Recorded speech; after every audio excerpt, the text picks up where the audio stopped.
ದಾವಣಗೆರೆ ದಕ್ಷಿಣ ವಿಧಾನಸಭಾ ಚುನಾವಣೆ ಸಂಬಂಧ ಕಾಂಗ್ರೆಸ್ ಪಕ್ಷ ಕೆಲವು ಅಲ್ಪಸಂಖ್ಯಾತ ಮುಖಂಡರನ್ನು ಪಕ್ಷ ವಿರೋಧಿ ಚಟುವಟಿಕೆ ಕಾರಣಗಳಿಂದಾಗಿ ಅವರ ವಿರುದ್ಧ ಶಿಸ್ತು ಕ್ರಮ ಕೈಗೊಂಡಿದೆ. ಏನೋ ಪಕ್ಷ ವಿರೋಧಿ ಚಟುವಟಿಕೆ ನೆಪವೊಡ್ಡಿ ಅವರ ವಿರುದ್ಧ ಶಿಸ್ತು ಕ್ರಮ ಕೈಗೊಂಡಿದೆ. ಇದು ಅವ್ರ ಪಕ್ಷದ ಆಂತರಿಕ ವಿಚಾರ ಆದರೆ ಕೂಡ ಅವರು ಅಲ್ಪಸಂಖ್ಯಾತರನ್ನು ನಡೆಸ್ಕೊಂಡ ರೀತಿ ಸಾರ್ವಜನಿಕವಾಗಿ ಪ್ರಶ್ನೆ ಮಾಡಲೇಬೇಕಾಗಿದೆ.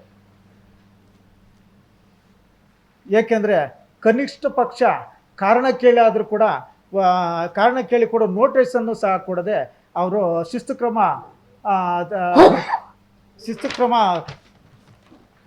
ತೆಗೆದುಕೊಂಡ ರೀತಿ ಖಂಡನೀಯವಾದದ್ದು. ಮತ್ತು ಈ ಕಾಂಗ್ರೆಸ್ ಪಕ್ಷ ಈ ತಗೊಂಡಿರೋ ತೀರ್ಮಾನದಿಂದ ಪಕ್ಷದಲ್ಲಿ ಬಲಾಢ್ಯರಿಗೊಂದು ನ್ಯಾಯ ಮತ್ತು ಬಲಹೀನ ಅಲ್ಪಸಂಖ್ಯಾತರು ಮತ್ತು ದಲಿತರು ಹಾಗೂ ಹಿಂದುಳಿದ ವರ್ಗಗಳಿಗೆ ಇನ್ನೊಂದು ನ್ಯಾಯ ಎನ್ನುವುದನ್ನು ಸಾಬೀತುಪಡಿಸಿದೆ.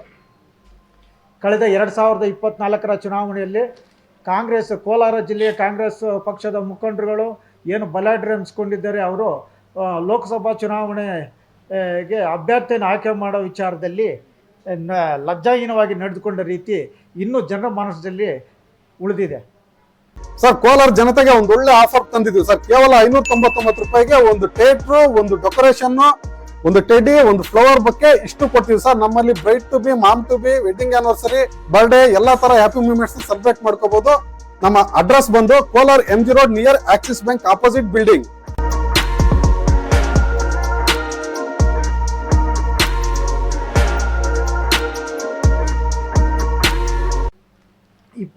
ಮಾರ್ಚ್ 2024ರಂದು AICC ಅಧ್ಯಕ್ಷರಾದ ಶ್ರೀ ಮಲ್ಲಿಕಾರ್ಜುನ್ ಖರ್ಗೆ ಸಾಹೇಬರು ಕಾಂಗ್ರೆಸ್ ಪಕ್ಷದ ರಾಷ್ಟ್ರ ನಾಯಕರಾದ KH ಮುನಿಯಪ್ಪನವರ ಅಳಿಯ ಚಿಕ್ಕಪೆದ್ದಣ್ಣರವರ ಆಯ್ಕೆಯನ್ನು ಅನುಮೋದಿಸಿ ಅಂತಿಮಗೊಳಿಸಿರುತ್ತಾರೆ. ಆದರೆ ಕೋಲಾರ ಜಿಲ್ಲೆಯ ಕಾಂಗ್ರೆಸ್ ನಾಯಕರುಗಳಾದ ಬಲಾಢ್ಯರು ಅನಿಸ್ಕೊಂಡಂಥವರು ಇದು AICC ಅಧ್ಯಕ್ಷರ ತೀರ್ಮಾನವನ್ನೇ ವಿರೋಧಿಸಿ ಪ್ರತಿಭಟನೆ ಮಾಡ್ತಾರೆ. ಈ ಪ್ರತಿಭಟನೆ ಕೇವಲ ರಾಷ್ಟ್ರೀಯ ದಲಿತ ನಾಯಕರಾದ ಮಲ್ಲಿಕಾರ್ಜುನ ಖರ್ಗೆ ಹಾಗೂ ಖರ್ಗೆ ಸಾಹೇಬರು ಹಾಗೂ ಶ್ರೀ KH ಮುನಿಯಪ್ಪಾಜಿ ಅವರ ಅವಮಾನಗೊಳಿಸೋದಕ್ಕೋಸ್ಕರವೇ ಮಾಡಿದಂಥ ಪ್ರತಿಭಟನೆ ಆಗಿತ್ತಿದು. ಇದೊಂದು ಷಡ್ಯಂತ್ರದಿಂದ ಕೂಡಿದ್ದಂಥ ಈ ಹೋರಾಟಕ್ಕೆ ಇದು ಒಬ್ಬ ಮುಖ್ಯಮಂತ್ರಿಗಳ ಸಲಹೆಗಾರರು ಕೂಡ, ರಾಜಕೀಯ ಸಲಹೆಗಾರರು ಮತ್ತು MLAಗಳು MLCಗಳು ಕೈಯಲ್ಲಿ ರಾಜೀನಾಮೆ ಪತ್ರಗಳು ಹಿಡ್ಕೊಂಡು ರಾಜಧಾನಿ ಬೀದಿಗಳಲ್ಲಿ ಪ್ರತಿಭಟನೆ ಮಾಡಿದ್ದು ಎಲ್ಲ ದೇಶದ ಜನತೆ ಎಲ್ಲ ನೋಡಿದ್ದಾರೆ.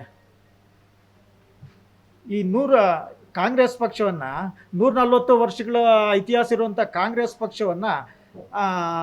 ಪಕ್ಷದ ಮರ್ಯಾದೆಯನ್ನು ಬೀದಿಗಳಲ್ಲಿ ಹರಾಜಾಗ್ತಾರೆ.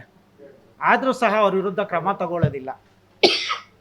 ಮತ್ತು ಕ್ಯಾಬಿನೆಟ್ ದರ್ಜೆ 2 ನಾಯಕರುಗಳು ಬೀದಿಯಲ್ಲಿ ನಿಂತು AICC ಅಧ್ಯಕ್ಷ ತೀರ್ಮಾನದ ವಿರುದ್ಧ ರಾಜೀನಾಮೆ ಪತ್ರಗಳನ್ನು ಮಾಧ್ಯಮ ಎದುರುಗಳಲ್ಲಿ ಹಾರಾಡಿಸಿದ್ದು ನೋಡಿದ ಮುಖ್ಯಮಂತ್ರಿಗಳು ಯಾವುದೇ ಚಕ್ರವೆತ್ತುವುದಿಲ್ಲ. ಇದು ಸುಮ್ಮನೆ ಇದ್ದಿದ್ದು ಪಕ್ಷದ ರಾಷ್ಟ್ರ ಮಟ್ಟದ ಹಿರಿಯ ದಲಿತ ನಾಯಕರುಗಳನ್ನು ಅವಮಾನಪಡಿಸಿ ಮಣಿಸಲೆಂದೇ ಮಾಡಿದ ಷಡ್ಯಂತ್ರವಲ್ವ ಇದು. ಎಲ್ಲ ಬಲಾಢ್ಯ ನಾಯಕರುಗಳ ಒತ್ತಡಕ್ಕೆ ಮಣಿದು ಕಾಂಗ್ರೆಸ್ ಪಕ್ಷ ಕಡೆಗೂ AICC ಅಧ್ಯಕ್ಷ ಅನುಮೋದನೆ ಪಡೆದ ಚಿಕ್ಕಪೆದ್ದಣ್ಣರವರ ಬದಲಿಗೆ ಕೋಲಾರ ಲೋಕಸಭಾ ಕ್ಷೇತ್ರಕ್ಕೆ ಗೌತಮ್ ಎನ್ನುವ ಬೆಂಗಳೂರಿನಿಂದ ವ್ಯಕ್ತಿಯನ್ನು ಕೋಲಾರಕ್ಕೆ ಆಮದು ಮಾಡಿಕೊಳ್ತಾರೆ. ಇದರ ಅವಶ್ಯಕತೆ ಏನಿತ್ತು? ಇವರಿಗೆ ಕೋಲಾರದ ಪರಿದಾಗಿ ದಾವಣಗೆರೆ ಬೈ ಎಲೆಕ್ಷನ್ನಲ್ಲಿ ಪಾತ್ರದಾರ ಮೇಲೆ ಶಿಸ್ತು ಕ್ರಮ ಕೈಗೊಳ್ಳೋ ದಲಿತ ನಾಯಕರನ್ನು ದಮನಗೊಳಿಸೋ ಯತ್ನದಲ್ಲಿ ಪಾಲ್ದಾರರಾಗಿದ್ದವರು ಮತ್ತು ಸೂತ್ರಧಾರರಾಗಿದ್ದವರ ವಿರುದ್ಧ ಯಾಕೆ ಶಿಸ್ತಿನ ಕ್ರಮ ತಗೊಳ್ಳಿಲ್ಲ? ಬರೀ ಅಲ್ಪಸಂಖ್ಯಾತರು, ಹಿಂದುಳಿದವರು, ದಲಿತರು ಬರೀ ವೋಟ್ ಬ್ಯಾಂಕಾ?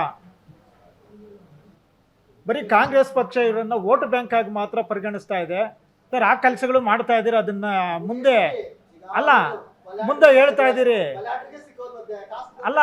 ಜನರಲ್ ಅರಿವು ಮೂಡಿಸೋಂಥ ಕಾರ್ಯಕ್ರಮಗಳು ಹಮ್ಮಿಕೊಳ್ತಾ ಇದ್ದೀರಿ, ನಾವು ಮಾಡ್ತೀರಿ. ನೀವು ನಮ್ಮ ಜೊತೆಗೆ ಬನ್ನಿ,